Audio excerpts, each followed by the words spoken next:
Friends, welcome to my channel learn with Kiru.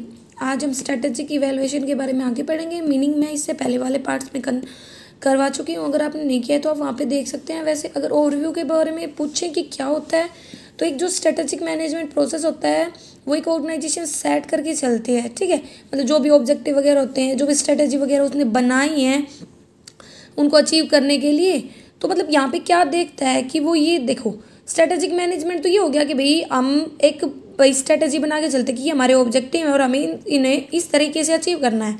और जब evaluation और कंट्रोल करते हैं तो हम ये देखते हैं कि वो स्ट्रेटेजी हमने बनाई थी क्या वो हमारे ऑब्जेक्टिव के अकॉर्डिंग है, क्या हम उनको अचीव कर पाएंगे, तो वो हो जाता है यहाँ पे। अब आज हम पढ़ेंगे ओवरव्यू स्ट्रेटेजिक इवैल्यूएशन कंट्रोल का। ओवरव्यू में हम पढ़ेंगे इसके नेचर्स, इसके पार्टिसिपेंट्स, इसकी इंपॉर्टेंस और इसके टाइप्स ऑफ बैरियर। इससे पहले हमने जो कंट्रोल स्ट्रेटेजिक कंट्रोल है उसके नेचर वगैरह, मतलब उसके पार्टिसिपेंट, ये हम पढ़ चुके हैं। आज हम इवैल्यूएशन के नेचर, पार्टिसिपेंट्स, इंपॉर्टेंस और बैरियर्स पढ़ेंगे। तो देखो, नेचर्स क्या हैं स्ट्रेटेजिक इवैल्यूएशन एंड कंट्रोल के। तो जो स्ट्रेटेजिक इवैल्यूएशन एंड कंट्रोल है उसको आप डिफाइन कर सकते हो एक ऐसा प्रोसेस जो हेल्प करता है डिटरमाइन करने में कि जो हमारी स्ट्रेटेजी है वो इफेक्टिव है या नहीं, जो भी ऑर्गेनाइजेशन के गोल्स वगैरह हैं उनको, और जो भी करेक्टिव मेजर्स हैं उनको लेने में। तो देखो यहाँ पे क्या क्या दे रखे हैं। देखो यहाँ पे दे रखा है, it is a process to test the effectiveness of strategy. भाई यही सही बात है, जो हमने स्ट्रेटजी बनाई है क्या वो इफेक्टिव है, ये हमें करेक्टिव एक्शंस लेने के लिए बताता है कि हमें चाहिए या नहीं। मतलब अगर कोई कमी हो गया हमारी स्ट्रेटजी वगैरह में तो हमें ये करेक्टिव एक्शंस लेने के लिए बोलेगा। ये क्या कहता है कि एक ऐसा प्रोसेस है बाई विच जो मैनेजर्स है वो कंपेयर कर सकते हैं अपने स्ट्रेटजी वगैरह के रिजल्ट्स को, जो भी ऑब्जेक्टिव हैं, मतलब जो भी अचीवमेंट्स ऑफ ऑब्जेक्टिव हैं उसके लेवल के साथ। ये कुछ क्वेश्चंस का आंसर भी देता है क्या कि जो स्ट्रेटजी है वो गाइड की जाती है, मतलब जो ऑर्गेनाइजेशन उसको गाइड करती है अपने ऑब्जेक्टिव की तरफ कि उनको अचीव करो। Are the assumption made during strategy formation provide to be correct, कि भाई जो भी हमने अजम्पशंस वगैरह की थी स्ट्रेटजी को बनाते टाइम क्या वो सही है, वो भी हमें बताता है इवैल्यूएशन। क्या is there a need to change, क्या हमें हमारी स्ट्रेटजी को बदलने की या दोबारा से बनाने की ज़रूरत है। ये हमें बताता है कि हाउ इज़ द ऑर्गेनाइजेशन कैसे परफॉर्म कर रही हैं, क्या जो रिसोर्सेज हैं उनको अच्छे से यूटिलाइज किया गया, मतलब ये इसके नेचर्स हो सकते हैं। तो इसके मैंने कुछ पॉइंट्स बनाए हैं कि मतलब अगर हमें और थोड़ा ज़्यादा एक्सप्लेन करना हो इसके नेचर्स को तो क्या बता। देखो, जो हमारी स्ट्रेटेजिक इवैल्यूएशन कंट्रोल हमें ये बताता है कि जो हमारी स्ट्रेटेजी हो क्या सूटेबल है, जो हमारे ऑर्गेनाइजेशन के ऑब्जेक्टिव उनके अकॉर्डिंग है, क्या जो स्ट्रेटेजी हमने चूज़ की है वो सिंपल है, मतलब उसको हम सेटल कर सकते हैं, हम समझ सकते हैं कि हमारी क्या क्या रिक्वायरमेंट्स वगैरह हैं, कैसे हो सकती हैं कि मतलब जो हमें ईजिली समझ में आए, जिनको हम अंडरस्टैंड कर सकें ईजिली, हम उन स्ट्रेटजीज़ को लगा सके ऑब्जेक्टिव को अचीव करने के लिए। सिलेक्टिव होनी चाहिए। अब हमें पता है कि बहुत सारे अल्टरनेटिव वगैरह अवेलेबल होते हैं, तो जब हम स्ट्रेटजी वगैरह चूज़ करें तो वो सिलेक्टिव हो। तो जो हमारा स्ट्रेटेजिक इवैल्यूएशन कंट्रोल है वो हमें ये बताता है कि जो हमने स्ट्रेटजी चूज़ की है वो सही हो, सिलेक्टिव हो, ताकि कन्फ्यूजन वगैरह क्रिएट नहीं हो। फ्लेक्सिबल हो, मतलब जो भी चेंजेस वगैरह हो रहे हैं उनके अकॉर्डिंग हो वो स्ट्रेटजी, तो इसको इवैल्यूएट करने में हमारी हेल्प करता है। फॉरवर्ड लुकिंग होता है, मतलब फ्यूचर को देखता है। और रीजनेबल होनी चाहिए, मतलब जो भी ऑब्जेक्टिव वगैरह उनके अकॉर्डिंग हो। रिस्पॉन्सिबिलिटी फॉर फेलर्स, और जो हमारा स्ट्रेटेजिक मैनेजमेंट है, मतलब जो स्ट्रेटेजिक मैनेजमेंट वगैरह है उसने जो भी स्ट्रेटजी वगैरह बनाई हैं वो ये मतलब भाई स्ट्रेटजी बनाई है क्यों बनाई है, ताकि ऑब्जेक्टिव वगैरह अचीव कर सकें, और हम उनको इवैल्यूएट कर रहे हैं ताकि ये चेक कर सकें कि जो स्ट्रेटजी थी क्या वो सूटेबल थी या नहीं। तो अगर स्ट्रेटजी सूटेबल नहीं होती तो ये हमें ये बता देता है कि कौन पर्सन उसके लिए रिस्पॉन्सिबल है। एक्सेप्टेबल होती है, कहते हैं कि जो स्ट्रेटजी की इवैल्यूएशन कंट्रोल है वो हमें ये बताता है कि जो स्ट्रेटजी वगैरह वो एक्सेप्टेबल है नहीं, या करेक्टिव मेजर्स लेने की ज़रूरत है या उनको बदलने की ज़रूरत है। तो इस टाइप से ये कुछ और नेचर्स हम इसके एक्सप्लेन कर सकते हैं पॉइंटों की फॉर्म में। अब बात आती है कि भाई स्ट्रेटजी की इवैल्यूएशन की ज़रूरत क्यों होती है या इसकी क्या इंपॉर्टेंस है।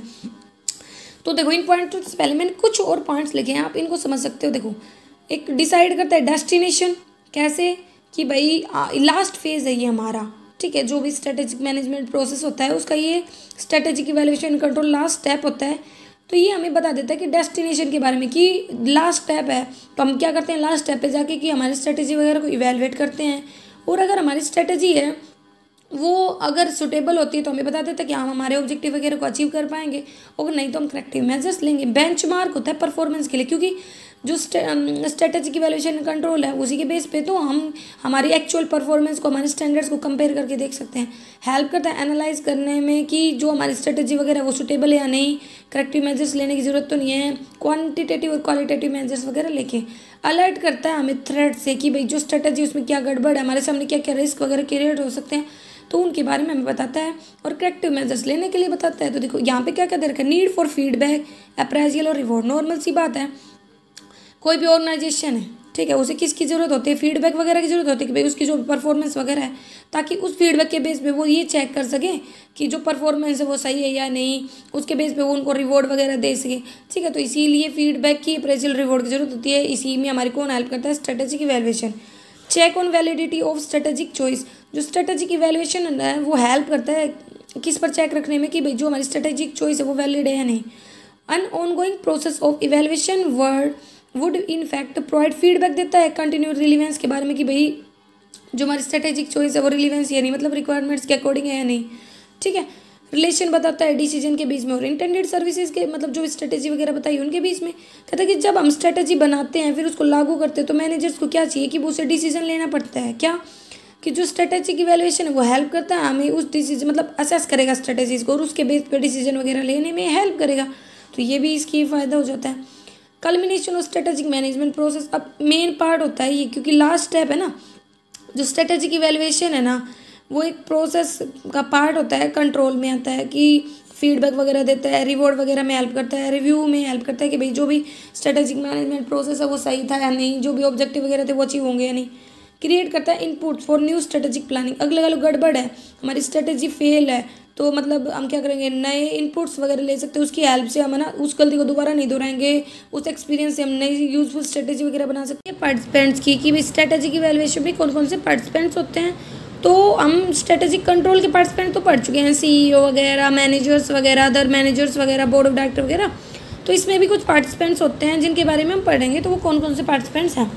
तो देखो पहला है role of shareholder, lenders and the government. कहते हैं कि हर ऑर्गेनाइजेशन रिस्पॉन्सिबल होती है अपने शेयर होल्डर के लिए, ओनर्स के लिए, लैंडर्स के लिए, और जो पब्लिक है प्राइवेट कंपनीज के केस में उनके लिए, गवर्नमेंट के लिए, पब्लिक सेक्टर कंपनीज में जो रोल है शेयर होल्डर का वो लिमिटेड होता है, ठीक है। जो लैंडर्स हैं, जो लाइक एज फाइनेंशियल इंस्टीट्यूशंस वगैरह, बैंक वगैरह, वो किससे रिलेटेड होते हैं, मतलब वो किससे चिंतित होते हैं, सिक्योरिटी वगैरह से रिलेटेड, भाई शेयर होल्डर को कितना रिटर्न वगैरह मिलेगा, ठीक है।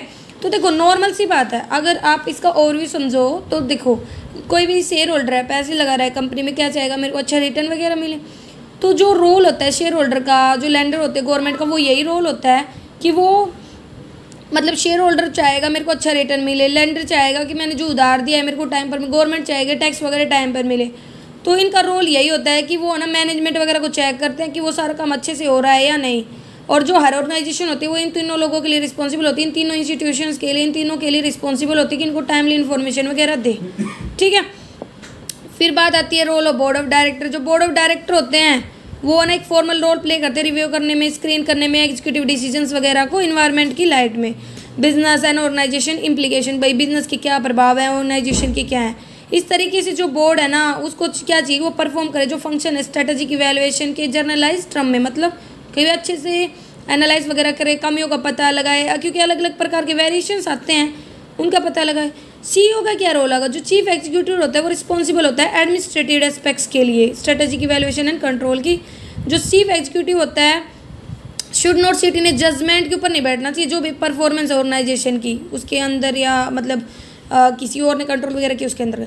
जबकि जो चीफ एग्जीक्यूटिव होता है उसे खुद से इवैल्यूएट वगैरह करना चाहिए, ठीक है, जो भी ऑर्गेनाइजेशन की परफॉर्मेंस और जो लॉन्ग टर्म वैल्यू क्रिएट वगैरह की गई है, मतलब उसका काम है इवैल्यूएशन करना, ताकि वो क्वेश्चंस वगैरह जो उसके दिमाग में उनका आंसर वगैरह ले सके, इवैल्यूएशन करके वो ये देख सके कि हाँ भाई स्ट्रेटेजी वगैरह सुटेबल है या नहीं, ये सब, ठीक है। वो रिस्पॉन्सिबल होता है selection and compensation and termination of the CEO। जो बोर्ड ऑफ डायरेक्टर होते हैं ना वो रिस्पॉन्सिबल होता है कि भाई CEO को अपॉइंट करना, उसे कंपनसेशन देना और उसको टर्मिनेट वगैरह करना, ठीक है। तो ये CEO के बारे में बताया है। SBO का क्या होता है, SBO एक या जो प्रॉफिट सेंटर है, हेड्स में भी इन्वॉल्व इन परफॉर्मेंस इवैल्यूएशन में इन्वॉल्व हो सकते हैं। जो role of financial controller, company secretary and other internal and external auditor, ये जो पर्सन होती है रिस्पॉन्सिबल होते हैं operational control and based on financial analysis वगैरह, लाइक बजटिंग, रिपोर्टिंग वगैरह। Role of audit and executive committee, जो फाइनेंशियल कंट्रोलर है, कंपनी है, सेक्रेटरीज हैं, एक्सटर्नल एंड इंटरनल ऑडिटर हैं, ग्रुप ऑफ पर्सन, ये भी रिस्पॉन्सिबल होते हैं हमारे फाइनेंशियल कंट्रोल एंड एनालिसिस के लिए। फिर बात आती है रोल ऑफ प्लानिंग स्टाफ, जो प्लानिंग स्टाफ है, डिपार्टमेंट्स वगैरह है, वो भी इन्वॉल्व होते हैं हमारे इसमें। मिडिल लेवल मैनेजर्स भी स्ट्रेटेजिक इवैल्यूएशन करते। तो ये हमारे पार्टिसिपेंट्स बता रहे क्या क्या पढ़े। बोर्ड ऑफ डायरेक्ट, देखो share holder, board of director, CEO, SBU, financial controller वगैरह, ऑडिट, एग्जीक्यूटिव कमेटी और प्लानिंग स्टाफ और मिडिल लेवल मैनेजर्स। अब बात आते हैं कि जब हम इवेलुएट करते हैं तो क्या क्या बैरियर्स आते हैं। आप कंफ्यूज मत होना, जो इससे पहले पार्ट थे उसमें हमने स्ट्रेटेजिक कंट्रोल के बैरियर्स पढ़े थे, यहाँ पे हम इवेलुएशन के बैरियर्स पढ़ेंगे। तो लिमिट्स ऑफ कंट्रोल, देखो नॉर्मल सी बात है, कंट्रोल जरूरी होता है, लेकिन एक हद से ज़्यादा कंट्रोल कर लोगे तो भी वो नेगेटिवली अफेक्ट करेगा, लोग काम करना पसंद नहीं करें, उन्हें लगेगा यहाँ पे तो ना हमारे पे रिस्ट्रिक्शन ज़्यादा, और एक हद से ज़्यादा लूजनेस छोड़ दोगे तो वो भी अच्छा नहीं होता, वो फ़ायदा उठाएंगे। तो यही बोल रखा है कि एक बैरियर होता है इवैल्यूएशन में कंट्रोल। ये इजी नहीं होता स्ट्रेटजीज के लिए डिसाइड करना। लिमिट ऑफ कंट्रोल, ज़्यादा जो कंट्रोल होता है वो मैनेजर्स की क्वालिटी को ख़राब कर देता है, एबिलिटी वगैरह को नेगेटिवली अफेक्ट करता है, और लेस कंट्रोल होता है डिफिकल्टी क्रिएट करता है कोऑर्डिनेशन में, इनकोर्ज वगैरह करने में। मेजरमेंट में प्रॉब्लम आती है, जो ये मेनली रिलेट करता है reliability and validity of the measurement technique, जैसे भाई क्वान्टिफिएबल ऑब्जेक्टिव की कमी होना, परफॉर्मेंस स्टैंडर्ड्स की कमी होना, इनएबिलिटी होता है इन्फॉर्मेशन सिस्टम वगैरह की टाइमली और वैलिड इन्फॉर्मेशन देने के लिए। जो कंट्रोल सिस्टम होता है ना वो मतलब डिस्टोर किया जा सकता है, ख़राब किया जा सकता है, और may not evaluate, uniformly evaluate वगैरह नहीं करेगा जो भी मेजर्स वगैरह एट्रीब्यूट्स वगैरह।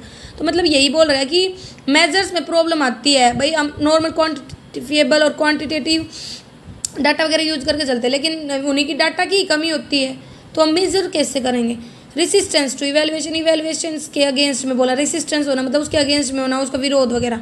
जो इवैल्यूएशन प्रोसेस होता है वो इन्वॉल्व करता है controlling the behaviour of individual like any similar organisation mechanism, मतलब कोई दूसरी ऑर्गेनाइजेशन वगैरह जो मैकेनिज्म वगैरह फॉलो करके चल रही है, तो रिसिस्ट किया जाता है ये मैनेजर्स वगैरह के द्वारा। ये रेजिस्टेंस है ना कैसे रिड्यूस किया सकता है भाई, ओपन कम्युनिकेशन हो, उनसे बातचीत वगैरह करो, ठीक है, उससे कम हो सकता है। शॉर्ट टर्म इम्प्लीकेशन, जो मैनेजर्स होते हैं वो ना शॉर्ट टर्म इम्प्लीकेशंस के ऊपर, मतलब देखो भाई शॉर्ट टर्म डिसीजन के लिए थोड़े देर टाइम बाद वो सोचते हैं, देखते हैं भाई क्या इफेक्ट रहा, बल्कि लॉन्ग टर्म जो इम्पैक्ट वगैरह है ना उसके ऊपर कम ध्यान देते हैं।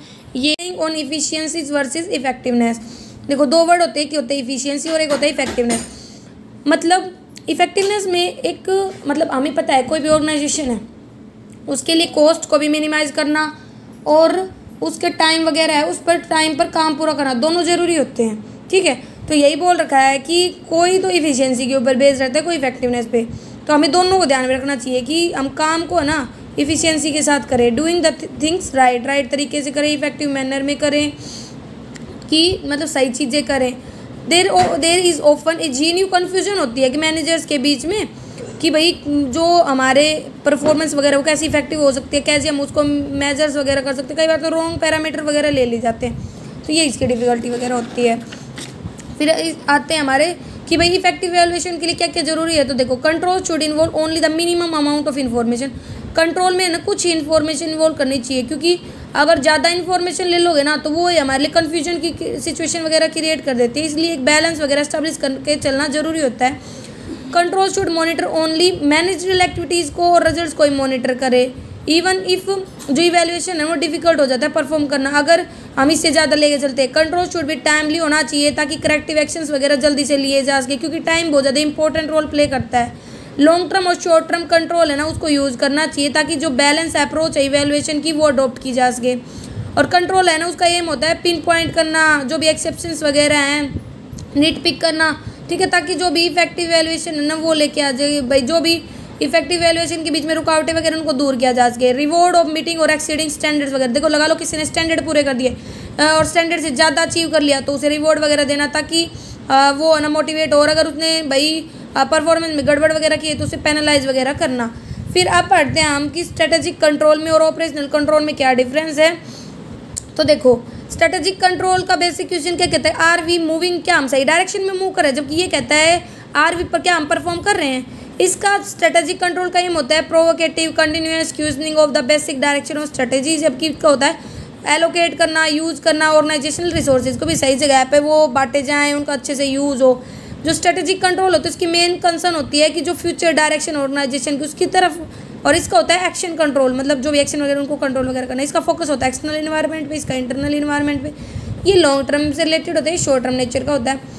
ये किसके द्वारा किया जाता है? टॉप मैनेजमेंट के द्वारा, और ताकि सपोर्ट किया जा सके लोअर लेवल सपोर्ट के लिए। और ये होता है एग्जीक्यूटिव और जो भी मिडल मैनेजमेंट वगैरह होती है उनके लिए, ताकि मतलब जो टॉप मैनेजमेंट उनको डायरेक्शन देते हैं ना, उसके अकॉर्डिंग ये ऑपरेशनल कंट्रोल करते हैं। मेन टेक्निक है environmental scanning, information gathering, question review वगैरह, और बजट शेड्यूल एंड MBO वगैरह। अब हम इसका पढ़ते हैं कि जो हमारी जो ऑर्गेनाइजेशन सिस्टम है स्ट्रेटेजिक कंट्रोल में क्या इंपॉर्टेंट रोल प्ले करता है। तो इसका बस ओवरव्यू लेंगे। Information system, planning system, departmental system, appraisal system और मोटिवेशन सिस्टम की जो हमारा ऑर्गेनाइजेशन सिस्टम है ना, वो स्ट्रेटेजिक कंट्रोल में भाई इंफॉर्मेशन सिस्टम की तरह हेल्प करता है। कैसे गाइड करता है? जो भाई देखो कंट्रोल जरूरी होती है, कंट्रोल एक्शंस गाइड किए जाते हैं एडिक्वेट इन्फॉर्मेशन के साथ स्टार्टिंग से ही और एंड तक। तो मैनेजमेंट इन्फॉर्मेशन और मैनेजमेंट कंट्रोल सिस्टम ना, वो एक दूसरे से रिलेट होते हैं। जो इन्फॉर्मेशन सिस्टम होता है वो डिजाइन किया जाता है ताकि कंट्रोल वगैरह किया जाए। तो ये किस तरह से रोल करता है? इन्फॉर्मेशन वगैरह देख के। दूसरा होता है प्लानिंग सिस्टम। प्लानिंग भाई जरूरी होता है कंट्रोल वगैरह करने के लिए। तो ये क्या कर देता है? एक स्पेक्ट्रम वगैरह दे देता है जिसके हेल्प से हम कंट्रोल कर सके फंक्शंस को, क्योंकि फंक्शंस किस पर बेस होते हैं? जो भी पहले हमने प्लान वगैरह बनाए थे, स्टैंडर्ड्स वगैरह सेट किए थे, उसी के ऊपर तो होता है कंट्रोल। ठीक है, फिर आता है बात डेवलपमेंट सिस्टम। जो डेवलपमेंट सिस्टम होता है वो किससे रिलेटेड होता है? डेवलप करने के लिए पर्सनल टू परफॉर्म बेटर, की भाई जो भी हमने एम्प्लॉयज वगैरह हायर किया वो अच्छे से करें इन द प्रेजेंट पोजीशन में और फ्यूचर पोजीशन में, जो भी पोजीशन उन्होंने ऑक्यूपाई वगैरह कर रखी है। तो जो डेवलपमेंट सिस्टम होता है वो क्या करता है? इंक्रीज करता है ऑर्गेनाइजेशनल कैपेसिटी वगैरह को, ताकि लोग है ना बेटर रिजल्ट अचीव करें। अप्रेजल सिस्टम क्या होता है? भाई अप्राइज करना, जो भी सिस्टमेटिक इवैल्यूएशन है इंडिविजुअल का, उसकी परफॉर्मेंस, उसकी जॉब वगैरह से रिलेटेड। मोटिवेशन सिस्टम क्या होता है? कि motivation system is not only related to control system से रिलेटेड नहीं है, बल्कि ये इंटायर ऑर्गेनाइजेशनल प्रोसेस से रिलेटेड होता है। अगर मोटिवेशन की कमी होती है ना मैनेजर्स में, तो ये एक बैरियर की तरह काम करता है। क्योंकि देखो अगर वो मोटिवेट ही नहीं होंगे तो वो ऑर्गेनाइजेशन के गोल्स वगैरह को अचीव करने के लिए काम ही नहीं करेंगे। तो ये भी मतलब कमी होती है। ये तो हमारा जो ऑर्गेनाइजेशन सिस्टम है वो मोटिवेशन सिस्टम में भी हेल्प करता है। तो ये इस टाइप से रोल वगैरह पड़ता है। तो इस तरह से ये चैप्टर हमारा कंप्लीटली खत्म होता है। इसके हमने अलग अलग पार्ट्स में अलग अलग चीज़ों को पढ़ा, अलग अलग टॉपिक्स को पढ़ा। अगर आपको किसी भी टॉपिक में कन्फ्यूजन हो तो आप कमेंट करके ज़रूर बताएं। और मेरी वीडियो आपको कैसी लगी ये भी कमेंट जरूर करें। इसे लाइक करें, सब्सक्राइब करें और शेयर करें। Thank you.